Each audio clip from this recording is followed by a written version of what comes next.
On se penche aujourd'hui sur un livre au titre qui, disons-le, claque comme un défi. Ah oui, tout le monde n'a pas eu la chance de rater ses études. Exactement. Et dès la couverture, le ton est donné. On va explorer une remise en question assez radicale du chemin qu'on nous présente tout le temps comme la seule voie. Le fameux diplôme, métro, boulot, dodo, et puis la retraite si tout va bien. Voilà. L'idée de départ, en fait, c'est qu'il existerait une autre voie. Une voie vers plus de liberté. Et c'est une idée qui résonne vraiment fort aujourd'hui. L'auteur Olivier Roland, il s'adresse à un type de personnes qu'il appelle les rebelles intelligents. Les rebelles intelligents, j'aime bien le terme. Ce ne sont pas forcément des premiers de la classe, ou des cancres d'ailleurs, c'est plutôt ceux qui se sentent à l'étroit dans les cases. Les esprits un peu curieux, qui regardent le système et qui se disent « Attends, est-ce que c'est vraiment tout ce qu'il y a ?» Ils veulent plus de sens, plus d'autonomie. Et on dirait qu'il a mis un nom sur une tendance de fond, une tendance qui n'a fait que s'accélérer ces dernières années. On pense à la grande démission, à l'explosion de l'économie des créateurs. Tout à fait. Mais ce qui rend son propos, je trouve, assez singulier, c'est qu'il ne sort pas d'une grande école pour nous faire la théorie. Lui, il a quitté l'école à 18 ans pour monter sa première boîte. C'est ça. On n'est pas du tout dans la théorie, on est dans le vécu, et c'est le point de départ de toute sa crédibilité.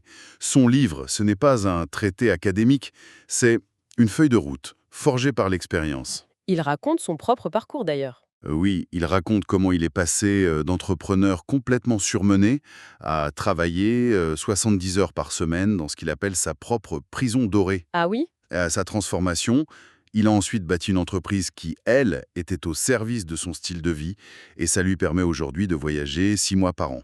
La promesse, c'est donc de partager cette méthode. C'est ça. Une méthode basée sur 2 piliers, l'auto-éducation, mais permanente, et puis un entrepreneuriat intelligent. Notre mission aujourd'hui, c'est donc de décortiquer un peu cette philosophie. On va explorer sa critique du système scolaire, qui est assez féroce. On peut le dire. Et ensuite, on verra comment il propose de bâtir une alternative concrète. C'est un peu un guide pour ceux qui sentent qu'il est peut-être temps de reprendre le contrôle. C'est l'idée de concevoir sa vie et son travail de manière beaucoup plus intentionnelle, au lieu de juste suivre le chemin par défaut que la société nous propose. Alors, allons-y. Plongeons dans le vif du sujet. La première partie du livre, c'est une critique en règle du système éducatif. Et pour illustrer ça, il prend l'anecdote de Caroline. Hmm. C'est l'archétype de la bonne élève, bac plus 5 en poche, des dizaines de milliers d'euros de dettes étudiantes, pour au final un job décevant, sous-payé. Et un sentiment d'amertume, j'imagine. La promesse n'a pas été tenue. Voilà. C'est ce qu'il appelle le passage du carrosse à la citrouille. Le diplôme, on nous le vend comme un ticket d'or pour la réussite, mais la réalité du marché du travail est souvent bien plus complexe. Et son argument de fond, c'est que l'école est un héritage du 19e siècle. C'est ça un héritage de l'ère industrielle. L'école a été pensée pour former des employés et des fonctionnaires. Des gens fiables, ponctuels, qui suivent les procédures. Mais elle n'a jamais été conçue pour former des esprits créatifs, des innovateurs ou des entrepreneurs. Et c'est une vision assez radicale quand même. Est-ce qu'on ne jette pas un peu le bébé avec? Avec l'eau du bain, c'est une excellente question. Et il ne dit pas qu'il faut brûler les écoles. Heureusement. Non, il souligne plutôt leurs angles morts. Le principal problème, selon lui, ce n'est pas tant ce que l'école enseigne, c'est ce qu'elle n'enseigne pas. C'est-à-dire? On y apprend la géométrie, l'histoire, mais on n'apprend jamais comment apprendre efficacement. On n'apprend pas à gérer ses finances, à communiquer, à vendre une idée, à négocier. Toutes ces compétences qui sont en fait cruciales dans la vie réelle. Et puis, il y a cette idée aussi que l'école, par sa structure même, peut tuer la créativité. Ah, parce qu'elle valorise la bonne réponse unique et qu'elle pénalise l'erreur. Quand on lève la main, c'est pour donner la réponse que le professeur attend. Exactement. Or, l'innovation, l'entrepreneuriat, c'est un processus qui est basé sur l'essai-erreur. Il faut être prêt à se tromper, à tester 10 idées pour qu'une seule marche, Et en nous conditionnant à craindre l'échec, le système formaterait une aversion au risque. qui est l'antithèse de l'esprit d'entreprise. Et à ça, il faut ajouter le phénomène de la courbe de l'oubli. Ah oui, ça c'est assez déprimant quand on y pense. Je ne veux même pas savoir combien d'heures j'ai passé sur les déclinaisons latines pour le bac. Et aujourd'hui, T une seule. Ça illustre parfaitement son propos. La majorité de ce qu'on apprend, si on ne l'applique pas, on l'oublie. Ce qui nous amène à la notion clé du coût d'opportunité. Les 5 ans d'études supérieures, ce n'est pas juste 5 ans où on apprend. Non. C'est aussi 5 ans pendant lesquels on n'a pas voyagé, pas lancé de projet, pas appris sur le terrain, pas gagné d'argent qui aurait pu être investi. Et ce coût, il est invisible, colossal, et on ne le prend jamais en compte. D'accord. Le constat est posé, le système a ses failles, il n'est plus tout à fait adapté. Mais alors, on fait quoi? Si le chemin balisé est un leurre pour certains, comment on trouve l'autre voie? C'est là que le livre pivote. Il ne se contente pas de critiquer, il propose une méthode, celle qu'il a lui-même appliquée. Après sa première entreprise de dépannage informatique. Oui, où il s'est retrouvé piégé. Il gagnait bien sa vie, mais à quel prix? Des semaines de 60-70 heures, un stress permanent. Il avait créé son job, mais il n'avait aucune liberté. Et le déclic, ça a été la lecture. Des livres comme La semaine de 4 heures de Tim Ferriss, j'imagine. Une révélation pour toute une génération d'entrepreneurs, oui. Ça lui a fait comprendre qu'il était possible de bâtir une entreprise différemment, un système qui travaille pour soi et pas l'inverse. Et c'est là qu'il lance sa deuxième boîte, son blog, Des livres pour changer de vie. Et cette fois, il la conçoit différemment dès le départ. Oui, avec un objectif très clair, qu'elle lui offre une liberté, géographique et temporelle. C'est ça, pour lui, l'entreprise au service de la vie. Et pour y arriver, il a développé une sorte de philosophie pratique en 3 grands principes. D'accord, donc avant les outils, il y a un état d'esprit à adopter. Quels sont ces principes? Le premier, c'est le bon scepticisme. Ça ne veut pas dire être un cynique qui rejette tout, hein. C'est plutôt refuser de croire les choses sur parole. Surtout le fameux « on a toujours fait comme ça ». L'idée, c'est de tester par soi-même. C'est ça. Et l'exemple qu'il donne est fantastique. C'est celui de Dick Fosbury. L'athlète, celui qui a révolutionné le saut en hauteur. Lui-même, aux Jeux Olympiques de 1968, tous les athlètes sautaient face à la barre. Lui, il arrive avec une technique complètement contre-intuitive. Il saute en arrière, le dos arqué. Au début, on a dû le prendre pour un fou. Pour un excentrique, oui. On a même failli lui interdire de sauter. Mais il a testé, il a persisté et il a pulvérisé le record olympique. Aujourd'hui, tout le monde saute comme Fosbury. Il a eu ce bon scepticisme. Ce qui nous amène logiquement au deuxième principe. Il existe presque toujours des méthodes qui sont plus efficaces que la moyenne. C'est une conséquence directe, que ce soit pour apprendre une langue, pour gérer son temps, pour créer une entreprise. Il y a toujours des gens qui ont des résultats 10, 20, 100 fois supérieurs à la moyenne. Le travail du rebelle intelligent, c'est de chercher, de comprendre et d'appliquer ces méthodes-là. Plutôt que de suivre la masse. Et le troisième principe, c'est un grand classique, mais il est toujours aussi puissant, la loi de Pareto. La loi du 20-80, le principe de l'effet de levier maximal. C'est ça. L'idée que, en gros, 20% des causes produisent 80% des effets.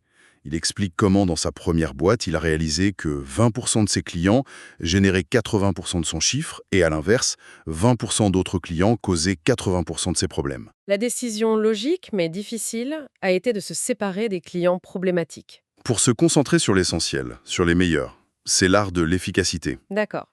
Donc, on a la philosophie être sceptique, chercher les meilleures méthodes, appliquer Pareto. Mais concrètement, comment on passe de l'idée à l'action sans tout risquer? Parce que beaucoup de gens sont paralysés par la peur de l'échec financier, par l'idée de devoir démissionner et se jeter dans le vide. C'est la peur numéro 1. Et c'est là que le livre devient très, très pratique. Il s'appuie sur le concept du Lean Startup. Ah oui, popularisé par Eric Ries. L'idée de ne plus voir la création d'entreprise comme un grand saut dans le vide, Oui, mais plutôt comme une expérience scientifique. c'est-à-dire qu'au lieu de passer 1 an à écrire un business plan parfait dans son coin, on cherche à tester son idée sur le marché le plus vite et le moins cher possible. Précisément. L'objectif, c'est de réduire l'incertitude. Le plus grand risque pour un créateur, ce n'est pas la concurrence, c'est de construire un produit dont personne ne veut. Hmm, Le Lean Startup, c'est de confronter son idée à de vrais clients potentiels avant même d'avoir un produit fini. Et l'exemple personnel de l'auteur est très éclairant là-dessus. Son test pour sa société de dépannage informatique? À distance? Oui, à 18 ans, sans argent, il n'a pas fait une étude de marché à 10 000 euros. Non. Avec un ami, il a investi 60 francs. C'est quoi, une dizaine d'euros aujourd'hui? Pas grand-chose. Dans une petite annonce dans un journal gratuit. Il proposait du dépannage informatique à domicile. Et ils ont attendu.